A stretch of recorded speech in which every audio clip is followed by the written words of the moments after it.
நம்ம போட்ட மன்றத்துக்கு நாளைக்கு அர்ஜென்டினா ஜெயிக்க வாய்ப்பே இல்ல, ஜெயிக்கவே முடியாது. அர்ஜென்டினா ஒரு டீமே இல்ல. பேசுறதுக்குறேன் நான் அதை பத்தி. யார் இருக்கா? யாராது யாராது? சூர்யாடா. அர்ஜென்டினா பத்தி பேசுறதுக்கு ஆள் இல்லைன்னு ஃபீல் பண்ணிட்டு இருந்தீங்களா? நாங்களா அப்படிலாம் எதுவும் பேசல. நாங்கடா பேசலாம், நம்ம எல்லாம் பேசல. இதோ வந்துட்டேனே, ஒன்றும் பிரச்சனை இல்லை. மேட்ச் முடிட்டோம், நான் யாருன்னு நானே வந்து காட்டுறேன். தப்பா சொல்றீங்களா? நாங்களா கிடையாது. நம்ம எதாவது பேசணுமா? இல்லையே, நாங்களா பேசவே இல்லை எதுவுமே. அது வரைக்கும் வெயிட் பண்ணுங்க. ஹேய், என்ன பேர் இந்த மாதிரி இருக்கீங்க? என்னாச்சு? சூர்யா கால் பண்ணாங்க.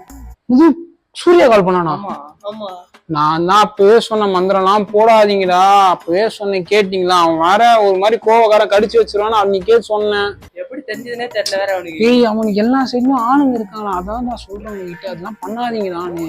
இப்ப நாளைக்கு ஜெயிச்சுட்டு அவன் வந்து உங்க முன்னாடி ஆடினா பண்ணுவீங்க? ஐயோ, இல்ல உங்களை ஆட விட்டா என்னடா பண்ணுவீங்க? டேய், அவன் மோசமான ஆள்றா. அவன் வந்து ஒரு மாதிரி சைக்கோட. அவன் டக்குன்னு இப்படியே இருப்பான், அப்படியே கடிச்சு வச்சிருவான், அப்படியே ஒரு மாதிரி காண்டாயிடுவான். அந்த மாதிரி ஆள் அவன். என்ன பண்றது? அவ்வளவுதான், அர்ஜென்டினா ஜெயிச்சிரும். நாளைக்கு ஜெயிச்சிருமா? ஜெயிக்கணும்டா, தோத்துரும். இல்ல எனக்கு என்னமோ அவன் பேசுறத பார்த்தா அர்ஜென்டினா ஜெயிச்சிரும்னு தோணுது. உங்களை வந்து முடிச்சு விட போறான். ஏன் சிரிக்கிற? சிரிக்கலடா, நான் வந்து சொல்றேன், நீங்க வந்து மாட்டிக்க போறீங்க. ஆஸ் அ ஃபுட்பால் ஃபேன் என்ன எதுவும் பண்ண மாட்டாங்க. நீங்க தான் பிரேசில், அர்ஜென்டினா, போர்ச்சுகல்னு அடிச்சுக்கிறீங்க. சொல்லதான் முடியும். பத்திரமா இருங்க.